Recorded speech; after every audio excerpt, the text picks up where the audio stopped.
सावधान, शांत चित्त, स्थिर शरीर, कमर सीधी, दोनों हाथ गोदी में, आंखें बंद, एकाग्र चित्त, ध्यान मुद्रा, भाव समाधि, गायत्री मंत्र हमारे साथ मन ही मन, ध्यान उगते हुए सूर्य का। ओम भूर्भुवः स्वः तत्सवितुर्वरेण्यं भर्गो देवस्य धीमहि धियो यो नः प्रचोदयात्। ओम भूर्भुवः स्वः तत्सवितुर्वरेण्यं भर्गो देवस्य धीमहि धियो यो नः प्रचोदयात्।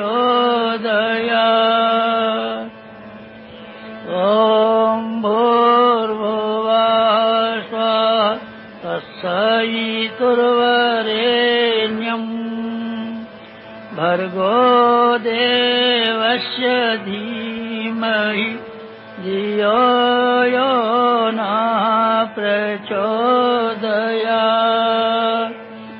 ओम भूर्भुवः स्वः तत्सवितुर्वरेण्यं भर्गो देवस्य धीमहि धियो यो नः प्रचोदयात्। ओम भूर्भुवः स्वः तत्सवितुर्वरेण्यं भर्गो देवस्य धीमहि धियो यो नः प्रचोदयात्। ओम भूर्भुवः स्वः तत्सवितुर्वरेण्यं भर्गो देवस्य धीमहि धियो यो नः प्रचोदयात्। ओम भूर्भुवः स्वः तत्सवितुर्वरेण्यं भर्गो देवस्य धीमहि धियो यो नः प्रचोदयात्। ओम भूर्भुवः स्वः तत्सवितुर्वरेण्यं भर्गो देवस्य धीमहि धियो यो नः प्रचोदयात्।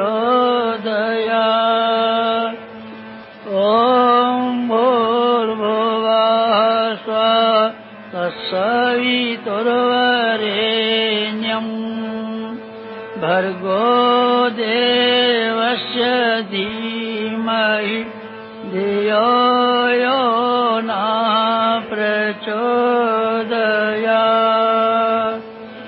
ओम भूर्भुवः स्वः तत्सवितुर्वरेण्यं भर्गो देवस्य धीमहि धियो यो नः प्रचोदयात्। ओम भूर्भुवः स्वः तत्सवितुर्वरेण्यं भर्गो देवस्य धीमहि धियो यो नः प्रचोदयात्। ओम भूर्भुवः स्वः तत्सवितुर्वरेण्यं भर्गो देवस्य धीमहि धियो यो नः प्रचोदयात्। प्रचोदयात्। ॐ भूर्भुवः स्वः तत्सवितुर्वरेण्यम् भर्गो देवस्य धीमहि धियो यो नः प्रचोदयात्।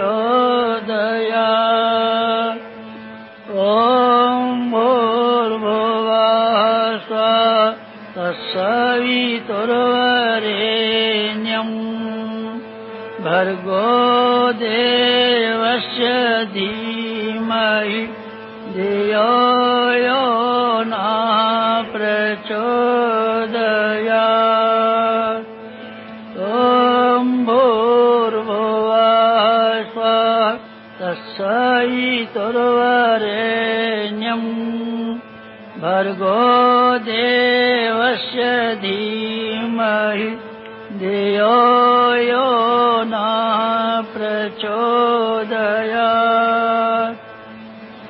ॐ भूर्भुवः स्वः तत्सवितुर्वरेण्यम् भर्गो देवस्य धीमहि धियो यो नः प्रचोदयात्।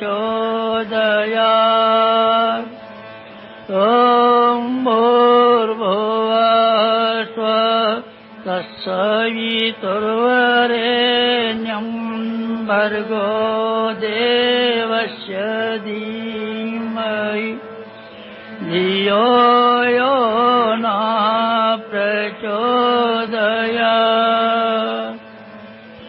ॐ भूर्भुवः स्वः तत्सवितुर्वरेण्यम् भर्गो देवस्य धीमहि धियो यो नः प्रचोदयात्।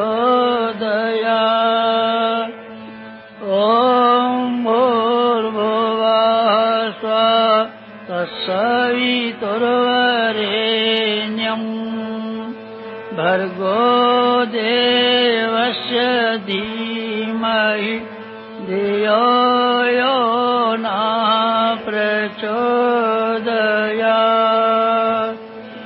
ॐ भूर्भुवः स्वः तत्सवितुर्वरेण्यम् भर्गो देवस्य धीमहि धियो यो नः प्रचोदयात्। ॐ भूर्भुवः स्वः तत्सवितुर्वरेण्यम् भर्गो देवस्य धीमहि धियो यो नः प्रचोदयात्। ॐ भूर्भुवः स्वः तत्सवितुर्वरेण्यम् भर्गो देवस्य धीमहि धियो यो नः प्रचोदयात्। ॐ भूर्भुवः स्वः तत्सवितुर्वरेण्यम् भर्गो देवस्य धीमहि धियो यो नः प्रचोदयात्।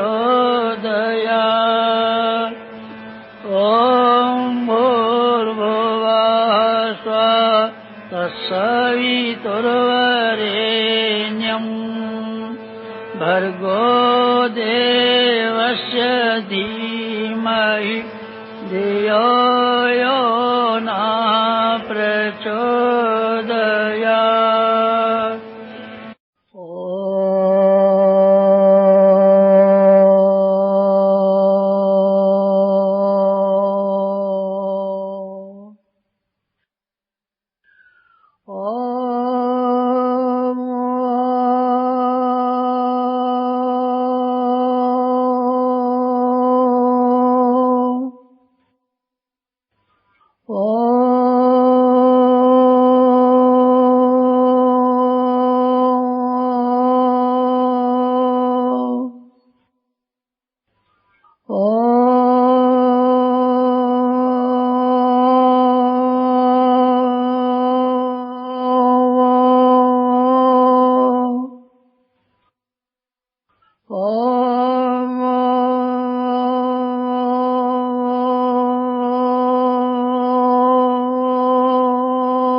समाप्ति शांत, ध्यान की समाप्ति शांत।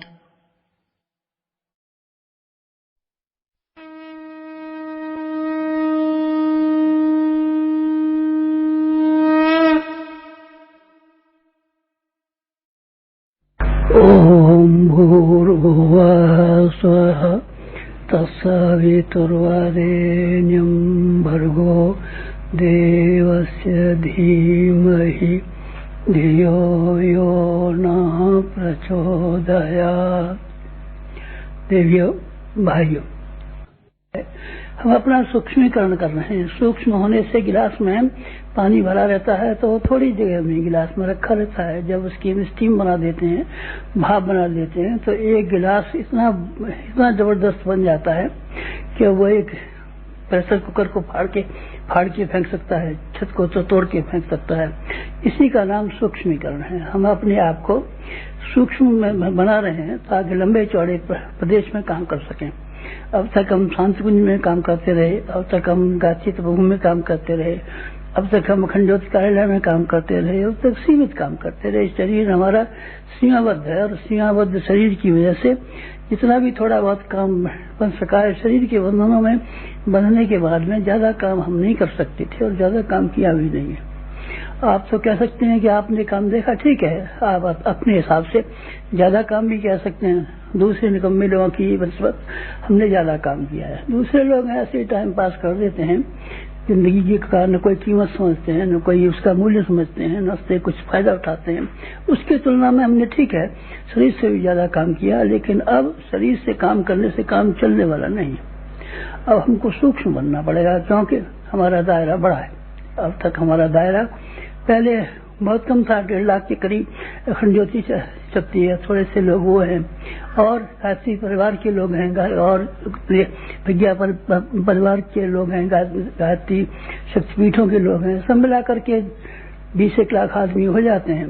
बस दुनिया में 20 लाख आदमी है नहीं, दुनिया में 20 लाख आदमी नहीं है। दुनिया में रहने वाले आदमियों की तादाद 500 करोड़ है और सब 500 करोड़ लोगों की समस्याएं बड़ी समस्याएं, छोटी समस्याएं नहीं है। उसको कोई एक आदमी शरीर से जाना चाहे तो सारी पृथ्वी पर घूमना ही मुश्किल पड़ जाएगा उसके लिए, सारी भाषाओं को समझना ही मुश्किल पड़ जाएगा उसके लिए, सारी समस्याओं को सुनना और उनके समाधान निकालना ही मुश्किल पड़ जाएगा। लेकिन सूक्ष्म शरीर के लिए ये बात नहीं है। हवा जब किसी गुब्बारे में भरी होती है तो रस होती है और गुब्बारे में से फैल करके फोड़ करके गुब्बारे को जब हम हवा निकाल देते हैं तो सारे के सारे जगह जगह फैल जाती है हवा। इस तरीके से हम अब फैलने वाले हैं। ज्यादा काम करना पड़ेगा। ज्यादा काम इसलिए करना पड़ेगा कि ज्यादा समस्या उत्पन्न हो गई। किसकी समस्या हो गई? गायत्री परिवार वालों की नहीं, गायत्री परिवार वालों की तो मुट्ठी और समस्याएं हैं। तो अगर हम आपसे नहीं भी बात करें, बोलचाल नहीं भी करें, तो भी हम आपकी बातों को सुन सकते हैं और आपकी जो सेवा करने की जरूरत है वो हम कर सकते हैं। माता जी भी आपकी बातों को सुनती रहती हैं और आप चिट्ठी भी लिखते रहते हैं उनको। कभी कभी मौका मिलता है तो उनके पास आप चले भी आते हैं, बातचीत भी कर लेते हैं और आपकी जरूर सहायता करते होंगे, हमारा ऐसा विश्वास है। और इससे आगे भी हमारा विश्वास है ये काम बराबर ही चलता रहेगा। फिर आपका शरीर नहीं रहा तो हाँ, दिखाई तो हमको भी पड़ता है कि सन 2000 तक शायद न होने को पड़े, 75 साल होने को आए हैं। अभी इसमें 25 साल बाकी रह जाते हैं। 90 वर्ष की उम्र हो न हो कौन कह सकता है। लेकिन हम आपकी देखभाल बराबर रखेंगे। गायत्री परिवार वाले लोग हमारे बहुत प्राणों से प्यारे हैं, उनको हमने बहुत नजदीक से देखा है और आपकी बहुत बहुत कृपाएं हमारे ऊपर है। जो कहा है, जब कभी कहा है तभी आप उसको करने के लिए तैयार हो गए। शक्तिपीठ बनाने के लिए कहा, आप बनाने को तैयार हो गए। जब आपसे ज्ञान रथ चलाने के लिए, प्रज्ञा पुस्तकालय चलाने के लिए कहा, आप तैयार हो गए। जो काम के लिए, अनुष्ठानों के लिए कहा, आप तैयार हो गए। जब भी हमने कहा है, आप लोग हमको बहुत प्यारे हैं क्योंकि आप हमारे पर कहने पर चलते हैं। अब इससे आगे की बात जरा काम की बात कर लें तो ज्यादा अच्छा हो। काम की बात तो थोड़ी सी है हमारे पास, ज्यादा कुछ है भी नहीं, और ज्यादा कुछ आपसे बहुत बात करें। बहुत व्याख्यान में जिंदगी भर व्याख्यान दिए भी हैं और लेख भी लिखे हैं, लिखते भी रहते हैं। आप उनको पढ़ते भी रहते हैं, पढ़े भी हैं। उन्हीं बातों को दोबारा चौबारा कहने से कुछ काम चलने वाला नहीं है। चलने वाला ये है आपका और हमारा जो आपस का मिलना हुआ है, ये दोनों का मिलना कुछ ऐसा सार्थक हो जाए कि लोग बाग भी ध्यान रखते रहे। कोई किसी आदमी से मिला था, क्या बार हमने कहा है, उनको विवेकानंद रामकृष्ण परमहंस से मिले, और मिले तो फिर ऐसे मिले जो कि धन्य हो गए, निहाल हो गए, फिर दोनों ही धन्य हो गए। गुरु शिष्य को पाकर के धन्य हो गया और शिष्य गुरु को पाकर के धन्य हो गया। समर्थ गुरु रामदास को पाकर के शिवाजी धन्य हो गए, और शिवाजी को पाकर के समर्थ गुरु रामदास धन्य हो गए। चाणक्य को पाकर के चंद्रगुप्त धन्य हो गए, और चंद्रगुप्त को पाकर के चाणक्य धन्य हो गए। तीनों ही गुरु शिष्य की परंपरा ऐसी है। गांधी को पाकर के विनोबा धन्य हो गए। गांधी नहीं मिलते विनोबा को तो विनोबा को कौन जान पाता बेचारों को। और गांधी अकेले ही बैठे रहते तो किसी संत बाबा जी की तरीके से झोंपड़ी डाल करके सेवाग्राम में बैठे रहते हैं, उनको पटेल मिलते हैं, उनको नेहरू मिलते हैं, उनको कोई मिलता, उनको कोई मिलता। अकेले गांधी का क्या कहाँ तक क्या कर सकते थे। दोनों को जो काम के आदमी मिले, और ऐसे काम के आदमी मिले जैसे दोनों ही धन्य हो गए। हमारा वास्तविक था मन आज आपसे कहने के लिए और अपनी बातचीत शुरू करने के लिए, इसलिए मन आया कि आपको पाकर के हम निहाल हो जाएं और हमको पाकर के आप निहाल हो जाएं। नहीं, यूं नहीं कहना चाहिए। मुझे यूं कहना चाहिए कि हम तो निहाल हो गए। इसीलिए हो गए कि किसी आदमी का हमने पल्ला पकड़ा। जिस दिन से हमने होश संभाला है उस दिन से एक आदमी का हमने पल्ला पकड़ लिया और समर्पण कर दिया। भक्ति इसी का नाम, योगाभ्यास इसी का नाम है। द्वैत को मिटा करके, दो को मिटा करके एक जब बन जाते हैं, उसी का नाम योगाभ्यास है। स्त्री और पुरुष के बीच में यही योगाभ्यास होता है। स्त्री अपने आप को पति के समर्पित कर देती है और पति की संपत्ति की, जायदाद की, सबकी मालकिन हो जाती है उसी दिन से। ठीक इसी तरीके से हमने भी एक आदमी को समर्पण किया था, जिसको हम बॉस कहते हैं, अपना मास्टर कहते हैं, अपना गुरु कहते हैं। हाँ, गुरु में चालाकी ज्यादा आ गई है, इसीलिए गुरु शब्द का हम कम इस्तेमाल करते हैं, बॉस कहते रहते हैं। हमारे बॉस का पल्ला पकड़ा जिस दिन से, उस दिन से हम निहाल हो गए। आपने देखा है ना, आप अगले महीने की अप्रैल की अखंड ज्योति पढ़ना। हमारे जीवन में आपने हमारा केवल शरीर ही देखा होगा, 2-4 काम देखे होंगे, व्याख्यान सुना होगा, लेकिन सारी जिंदगी भर में इतने शानदार काम हमने किए हैं, वो किस तरीके से किए। इसमें हमारा अकेले का साहस, हमारा अकेले का पराक्रम और अकेले का हमारा शौर्य काफी नहीं है। हमारी अकेले की मेहनत से नहीं हुआ है, हमारी अकेले की अकल से नहीं हुआ है। मोती बनता है तो सीप में पैदा होता है बेशक, लेकिन सीप का पराक्रम नहीं है। स्वाति की बूंद जब तक उसमें न पड़े सीप में, तब तक आप ख्याल कर सकते हैं कैसे उसमें मोती बनेगा। सीप तो पहले भी थी और बाद में भी रहेगी। सीप से मोती नहीं बनते, स्वाति और सीप के सहयोग से मोती बन जाते हैं। हम मोती हो गए। हमने एक आदमी का ऐसा पल्ला पकड़ा, किस तरीके से पल्ला पकड़ा, पैर पकड़ा कि हाथ पकड़ा, गर्दन पकड़ी नहीं, न हमने गर्दन पकड़ी, न हाथ पकड़ा, न पांव पकड़ा, बल्कि करिष्ये वचनम तव। श्री कृष्ण और अर्जुन जब तक तो थे दो, वो कहते थे कि आप लड़ाई लड़िए, वो मना करता था, भीख मांग लेंगे, सब लड़ाई लड़ने से क्या फायदा। लेकिन जब उसने, अर्जुन ने ये कहना शुरू किया, करिष्ये वचनम तव, आपकी आज्ञा को मैं करिष्ये करूंगा, सुनूंगा नहीं, सुनने से क्या फायदा। सत्यनारायण की कथाएं सुनते सुनते आप बुढ़े हो गए, रामायण सुनते सुनते आप बुढ़े हो गए, भागवत सुनते सुनते आप बुढ़े हो गए। आपने कुछ फायदा उठा लिया क्या? ना, कभी नहीं फायदा उठाया होगा। आपने कितने सत्संग सुने होंगे, कितनी चीज बनी होंगी, उन सत्संगों से कुछ बात बनी है क्या? नहीं। हमारे भी सत्संग सुने होंगे, औरों के भी सुने होंगे, लेकिन उससे कोई लाभ नहीं बना है और न लाभ होने की संभावना है। संभावना उसी तरह की है, करिष्ये करेंगे। हमने किया है, क्या मतलब यह है कि अपने शरीर से भी और मन से भी जो बात बताई गई उसको करने लगे, बस ये हुआ है। हमारा भी मन था कि आप भी इसी तरीके से करें तो ज्यादा अच्छा हो। आपको भी मालूम पड़े, कोई गुरुजी नाम का, बाबा जी, पंडित, ब्राह्मण, कोई ऐसा नहीं था जैसे कि आमतौर से लोग होते हैं। हमने उससे संपर्क बनाया तो हमको कुछ महत्वपूर्ण अपने जीवन में मिला, ऐसा हमारा मन था। इसलिए आज इच्छा न होते हुए भी आप लोगों से बातचीत करने की ये हो गई, बातचीत करने का मन हो गया। बातचीत करने का मन हो गया तो फिर आपसे क्या कहें। बाकी बातें खंडोत में बताई जा चुकी हैं, कहते रहे, क्या कहें आपसे। बस एक ही बात कहनी थी कि जो आपने सुना हो, समझा हो, जिस रूप में हमें पाया हो, उसे आप कीजिए। अब आप कर डालिए। सुनने की बात मत ध्यान रखिए, पढ़ने की बात मत ध्यान रखिए। ये आंखें बड़ी निकम्मी हैं, इससे आप चाहे जो लेख पढ़ सकते हैं, किताब पढ़ सकते हैं, किसी कहानियां पढ़ सकते हैं, नावल पढ़ सकते हैं, और भी कुछ पढ़ सकते हैं। और कान ऐसे हैं जिसमें कि सिनेमा के रिकॉर्ड सुन सकते हैं, गाने बजाने सुन सकते हैं, सब बात सुन सकते हैं। कानों से और आंखों से आदमी का उद्धार नहीं हुआ है, आदमी का उद्धार हृदय से हुआ है। हृदय के अंदर जब किसी की बात समझ आती है और ये बात समझ आती है कि हम इसके लिए कुछ करेंगे, बस बात खत्म हो गई। आपसे हमारी प्रार्थना है कि आप कुछ कीजिए। किसके लिए? हमारे लिए। हाँ चलिए, हमारे लिए मान लीजिए, चाहे अपने लिए मान लीजिए, बात एक ही है।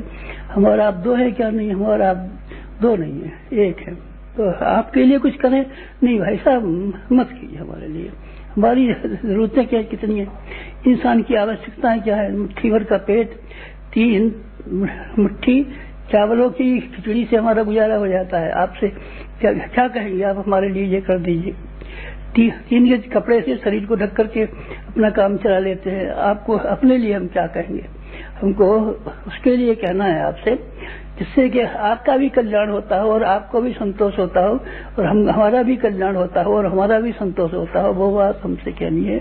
क्या कहनी है? आप करना शुरू कर दीजिए। बस जो कुछ आपने सुना है, जो कुछ आपने पढ़ा है, अब उसको पढ़ने और सुनने से काम चलने वाला है नहीं। अब आप करना शुरू कर दीजिए। करेंगे तो उससे लाभ क्या होगा? अब हमको यही लाभ हो जाएगा, जैसे कि हम प्रसन्न हैं और हमसे भी ज्यादा हमारा बॉस प्रसन्न है। आप भी प्रसन्न होंगे और आपसे भी ज्यादा हम प्रसन्न होंगे। कब? तब जब कि आप करने की बात शुरू करेंगे, तब कीजिए ना कुछ। क्या करें? आप एक काम कीजिए सिर्फ, और कुछ मत कीजिए, कि अपनी पात्रता को विकसित कर लीजिए, ताकि हम आपकी कोई बड़ी सेवा कर सकें।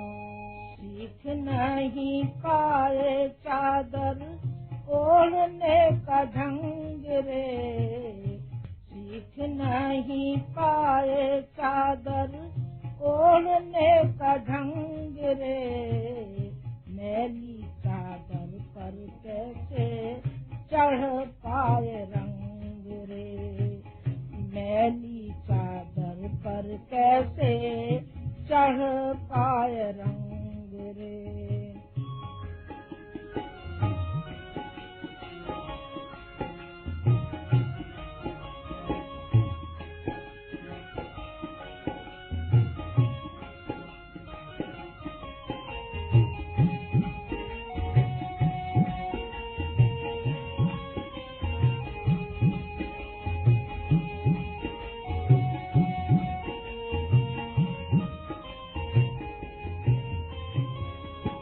हमें मिली चादर उजली मैली कर डाली, मैली कर डाली, जिधर गए हमने उतनी कालिमा लगा ली, कालिमा लगा ली।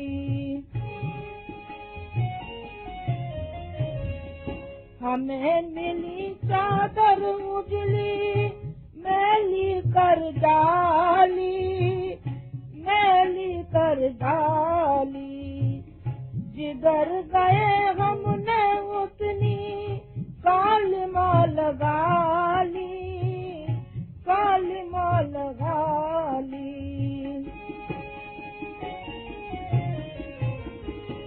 मैला अब अंतरंग है, मैला बैरंग रे, मैली चादर पर कैसे चढ़ पाए रंग रे, मैली मैला अब अंतरंग है, मैला वह रंग रे, मैली चादर पर कैसे चढ़ पाए रंग रे, मैली चादर पर कैसे चढ़ पाए रंग रे।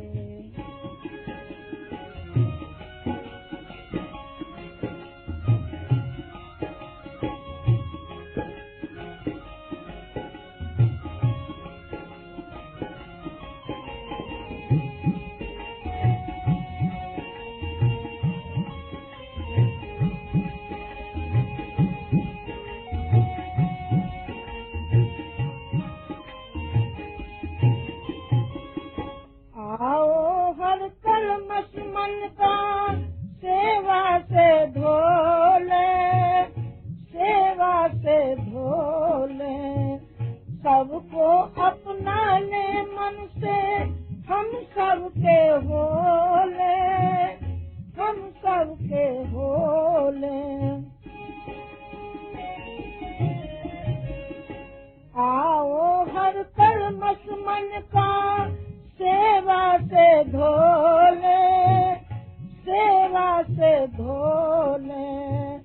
सबको अपना ले मन से, हम सबके होले, हम सबके होले।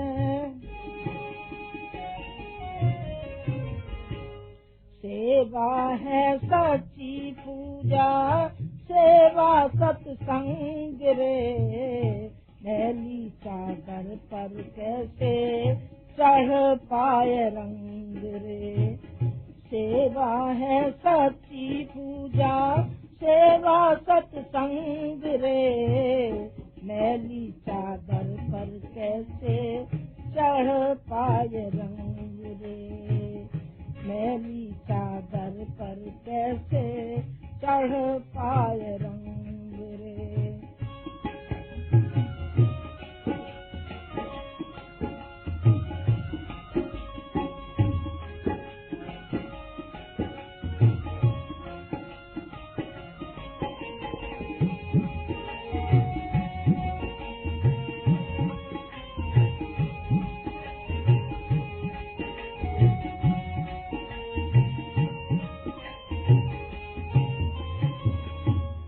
सबका दुख दर्द बताए, अपना सुख बाटे, अपना सुख बाटे।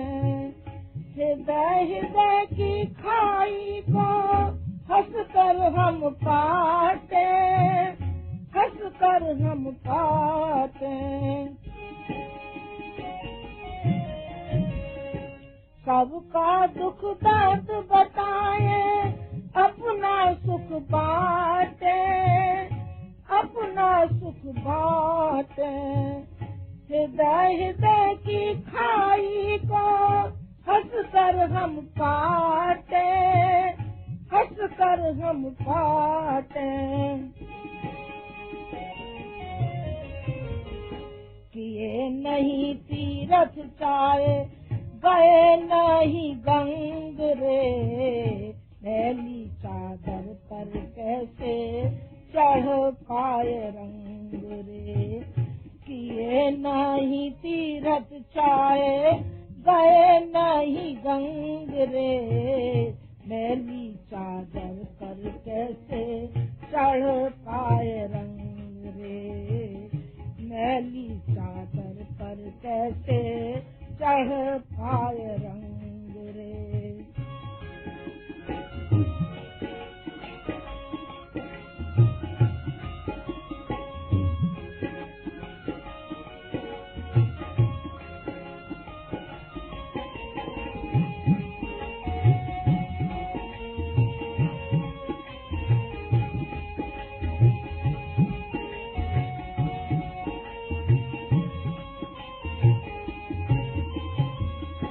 परिहित में अपने साधन समय हम लगाए, समय हम लगाए। मन का हर मैल धुले, फिर पुण्य हम कमाए, हम कमाए। परहित में अपने साधन समय हम लगाए, समय हम लगाए। मन का हर मैल धुले फिर पुण्य हम कमाए, पुण्य हम कमाए। हर कोना हो फिर उजला, उजला हर अंग रे। मैली चादर पर कैसे चढ़ पाए रंग रे। हर कोना हो फिर उजला, उजला हर अंग रे। मैली चादर पर कैसे चढ़ पाए रंग रे। मैली चादर पर कैसे चढ़ पाए रंग रे।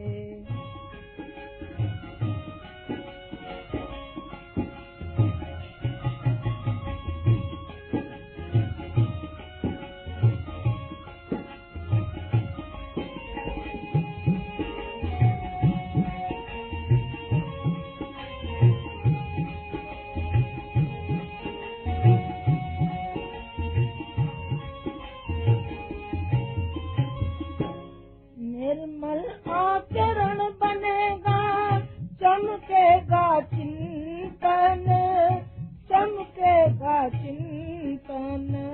बहुत बहुत चौड़ा होगा भावों का आंगन, भावों का आंगन। निर्मल आचरण बनेगा, चमकेगा चिंतन, चमकेगा चिंतन। बहुत बहुत चौड़ा होगा भावों का आंगन, भावों का आंगन। कहीं कभी होगी मन की गली कहीं तंग रे। मैली चादर पर कैसे चढ़ पाए रंग रे। नहीं कभी होगी मन की गली कहीं तंग रे। मैली चादर पर कैसे चढ़ पाए रंग रे। मैली चादर पर कैसे चढ़ पाए रंग रे।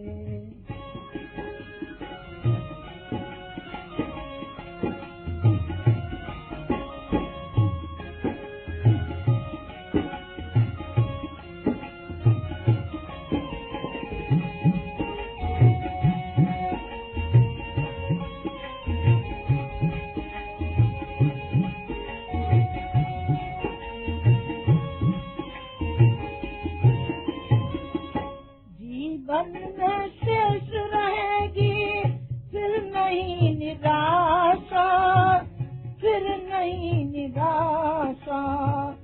पल भर आलस्य न होगा फिर कहीं जरा सा, फिर कहीं जरा सा। जीवन में शेष रहेगी फिर नहीं निराशा, फिर नहीं निराशा। पल भर आलस्य न होगा फिर कहीं जरा सा, फिर कहीं जरा सा। होगा उत्साह अनोखा नित नई उमंग रे। मैली चादर पर कैसे चढ़ पाए रंग रे। होगा उत्साह अनोखा नित नई उमंग रे। मैली चादर पर कैसे चढ़ पाए रंग रे। सीख न पाए चादर ओढ़ने का ढंग रे। मैली चादर पर कैसे चढ़ पाए रंग रे। चादर ओढ़ने का ढंग रे, मैली चादर पर कैसे चढ़ पाए रंग रे, सीख ना पाए चादर ओढ़ने का ढंग रे, मैली चादर पर कैसे चढ़। परम पूज्य गुरुदेव की अपने अंगवियों से अपेक्षा। यह मनोभाव हमारी 3 उंगलियां मिलकर लिख रही हैं, पर किसी को यह नहीं समझना चाहिए कि जो योजना बन रही है और कार्यान्वित हो रही है उसे प्रस्तुत कलम, कागज या उंगलियां ही पूरा करेंगी। करने की जिम्मेदारी आप लोगों की, हमारे निष्ठिक कार्यकर्ताओं की है। इस विशालकाय योजना में प्रेरणा ऊपर वाले ने दी है। कोई दिव्य सत्ता बता या लिखा रही है। मस्तिष्क और हृदय का हर कण कण जर्रा जर्रा उसे लिख रहा है, लिख ही नहीं रहा है, और इसे पूरा करने का ताना बाना भी बुन रहा है। योजना की पूर्ति में न जाने कितनों का कितने प्रकार का मनोयोग और श्रम, समय, साधन आदि का कितना भाग होगा। मात्र लिखने वाली कलम, उंगलियां रहे न रहे, कागज कलम चुक जाएं तो भी कार्य रुकेगा नहीं। रक्त का प्रत्येक कण, प्रत्येक मस्तिष्क का प्रत्येक अणु उसके पीछे काम कर रहा है। इतना ही नहीं, वह देवी सत्ता भी सतत सक्रिय है, जो आंखों से न तो देखी जा सकती है और न दिखाई जा सकती है। योजना बड़ी है, उतनी ही बड़ी जितना कि बड़ा उसका नाम, युग परिवर्तन। इसके लिए अनेक वरिष्ठों का महान योगदान लगना है। इसका श्रेय संयोगवश किसी को भी क्यों न मिले। प्रस्तुत योजना को कई बार पढ़ें, इस दृष्टि से कि इसमें सबसे बड़ा योगदान उन्हीं का होगा जो इन दिनों हमारे कलेवर के अंगअवयव बनकर रह रहे हैं। आप सबकी समन्वित शक्ति का नाम ही वह व्यक्ति है जो इन पंक्तियों को लिख रहा है। कार्य कैसे पूरा होगा, इतने साधन कहां से आएंगे, इसकी चिंता आप न करें। जिसने करने के लिए कहा है वही साधन भी जुटाएगा। आप तो सिर्फ एक बात सोचें कि अधिकाधिक श्रम व समर्पण करने में एक दूसरे में कौन अग्रणी रहा। साधन, योग्यता, शिक्षा आदि की दृष्टि से हनुमान उस समुदाय में अकिंचन थे। उनका भूतकाल भगोड़े सुग्रीव की नौकरी करने में बीता था, पर जब महती शक्ति के साथ सच्चे मन और पूर्ण समर्पण के साथ लग गए तो लंका दहन, समुद्र छलांगने, पर्वत उखाड़ने का, राम लक्ष्मण को कंधे पर बिठाए फिरने का श्रेय उन्हें ही मिला। आप लोगों में से प्रत्येक से एक ही आशा और अपेक्षा है कि कोई भी परिजन हनुमान से कम स्तर का न हो। अपने कर्तव्य में कोई भी अपना अभिन्न सहचर पीछे न रहे। काम क्या करना पड़ेगा, यह निर्देश और परामर्श आप लोगों को समय समय पर मिलता रहेगा। काम बदलते भी रहेंगे और बनते बिगड़ते भी रहेंगे। आप लोग तो सिर्फ एक बात का स्मरण रखें, जिस समर्पण भाव को लेकर घर से चले थे, पहले लेकर आए थे, हमसे जुड़े थे, उसमें दिनों दिन बढ़ोतरी होती रहे, कहीं राई रत्ती भी कमी न पड़ने पाए। कार्य की विशालता को समझें, लक्ष्य तक निशाना न पहुंचे तो भी वो उस स्थान तक अवश्य पहुंचेगा जिसे अद्भुत, अनुपम, असाधारण और ऐतिहासिक कहा जा सके। इसके लिए बड़े साधन चाहिए सो ठीक है, उसका भार दिव्य सत्ता पर छोड़ें। आप तो इतना ही करें कि आपके श्रम, समय, गुण, कर्म, स्वभाव में कहीं कोई त्रुटि न रहे। विश्राम की बात न सोचें। अहर्निश एक ही बात मन में रहे कि हम इस प्रस्तुतिकरण में पूर्ण रूपेण खपकर कितना योगदान दे सकते हैं, कितना आगे रह सकते हैं, कितना भार उठा सकते हैं। स्वयं को अधिकाधिक विनम्र और दूसरों को बड़ा माने। स्वयं सेवक बनने में गौरव अनुभव करें, इसी में आपका बड़प्पन है। अपनी थकान और सुविधा की बात न सोचें, जो कर गुजरे उसका अहंकार न करें। बस इतना ही सोचें कि हमारा चिंतन, मनोयोग एवं श्रम कितनी अधिक ऊंची भूमिका निभा सका, कितनी बड़ी छलांग लगा सका। यही आपकी अग्नि परीक्षा है। इसी में आपका गौरव और समर्पण की सार्थकता है। अपने साथियों की श्रद्धा व क्षमता घटने न दें, उसे दिन दूनी रात चौगुनी करते रहें। स्मरण रखें कि मिशन का काम अगले दिनों बहुत बढ़ेगा, अब से कई गुना अधिक। इसके लिए आपकी तत्परता ऐसी होनी चाहिए जिसे ऊंचे से ऊंचे दर्जे की कहा जा सके। आपका अंतराल जिसका लेखा जोखा लेते हुए अपने को कृतकृत्य अनुभव करें। हम फूले न समाये, प्रेरक सत्ता आपको इतना घनिष्ठ बनाए जितना कि राम लक्ष्मण पंचायतन में छठे हनुमान भी घुस पड़े थे। कहने का सारांश इतना ही है, आप नित्य अपनी अंतरात्मा से पूछें कि जो हम कर सकते थे उसमें कहीं राय रत्ती त्रुटि तो नहीं रही। आलस्य प्रमाद को कहीं चुपके से आपके क्रियाकलापों में घुस पड़ने का अवसर तो नहीं मिल गया। अनुशासन में व्यतिरिक्त तो नहीं हुआ। अपने कृत्यों को दूसरों से अधिक समझने की अहंता कहीं छद्म रूप में आप पर सवार तो नहीं होगी। यह विराट योजना पूरी होकर रहेगी। देखना इतना भर है कि इस अग्नि परीक्षा की वेला में आपका शरीर, मन और व्यवहार कहीं गड़बड़ाया तो नहीं। ऊंचे काम सदा ऊंचे व्यक्तित्व करते हैं, कोई लंबाई से ऊंचा नहीं होता। श्रम, मनोयोग, त्याग और निरहंकारिता ही किसी को ऊंचा बनाती है। अगला कार्यक्रम ऊंचा है। आपकी ऊंचाई उससे कम न पड़ने पाए, एक ही आशा, अपेक्षा, विश्वास आप लोगों पर रखकर कदम बढ़ रहे हैं। आप में से कोई इस विषम वेला में पिछड़ने न पाए, जिसके लिए बाद में पश्चाताप करना पड़े। हमारा युग निर्माण सत्संकल्प। हम ईश्वर को सर्वव्यापी न्यायकारी मानकर उसके अनुशासन को अपने जीवन में उतारेंगे। शरीर को भगवान का मंदिर समझकर आत्म संयम और निमित्ता द्वारा आरोग्य की रक्षा करेंगे। मन को कुविचारों और दुर्भावनाओं से बचाए रखने के लिए स्वाध्याय एवं सत्संग की व्यवस्था रखे रहेंगे। इंद्रिय संयम, अर्थ संयम, समय संयम और विचार संयम का सतत अभ्यास करेंगे। अपने आप को समाज का एक अभिन्न अंग मानेंगे और सबके हित में अपना हित समझेंगे। मर्यादाओं को पालेंगे, वर्जनाओं से बचेंगे, नागरिक कर्तव्यों का पालन करेंगे और समाजनिष्ठ बने रहेंगे। समझदारी, ईमानदारी, जिम्मेदारी और बहादुरी को जीवन का एक अविच्छिन्न अंग मानेंगे। चारों ओर मधुरता, स्वच्छता, सादगी एवं सज्जनता का वातावरण उत्पन्न करेंगे। अनीति से प्राप्त सफलता की अपेक्षा नीति पर चलते हुए असफलता को शिरोधार्य करेंगे। मनुष्य के मूल्यांकन की कसौटी उसकी सफलताओं, योग्यताओं एवं विभूतियों को नहीं, उसके सद्विचारों और सत्कर्मों को मानेंगे। दूसरों के साथ वह व्यवहार न करेंगे जो हमें अपने लिए पसंद नहीं। नर नारी परस्पर पवित्र दृष्टि रखेंगे। संसार में सत्प्रवृत्तियों के पुण्य प्रसार के लिए अपने समय, प्रभाव, ज्ञान, पुरुषार्थ एवं धन का एक अंश नियमित रूप से लगाते रहेंगे। परंपराओं की तुलना में विवेक को महत्व देंगे। सज्जनों को संगठित करने, अनीति से लोहा लेने और नव सृजन की गतिविधियों में पूरी रुचि लेंगे। राष्ट्रीय एकता एवं समता के प्रति निष्ठावान रहेंगे।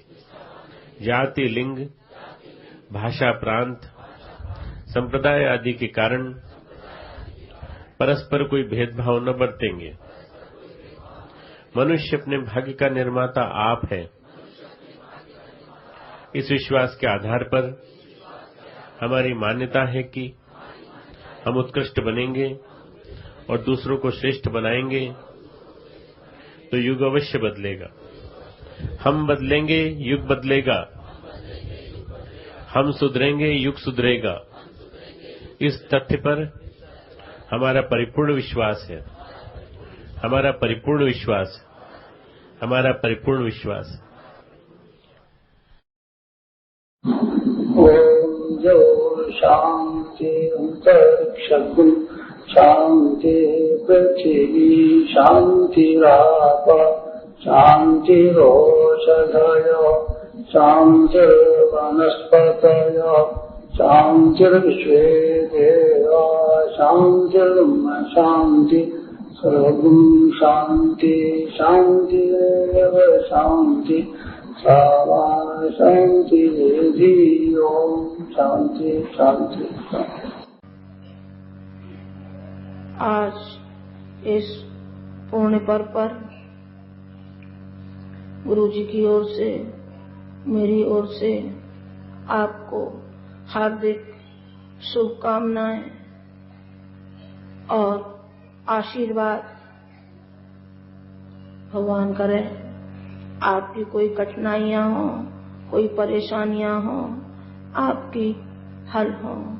ये मत समझना कि गुरुजी नहीं है, गुरुजी है, विद्यमान है। हमारी सांस में घुले हुए हैं ना, हमारे अंतःकरण में है ना।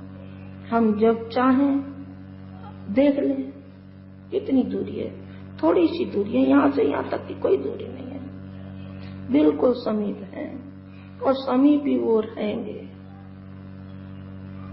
हमको है कि हम उनके समीप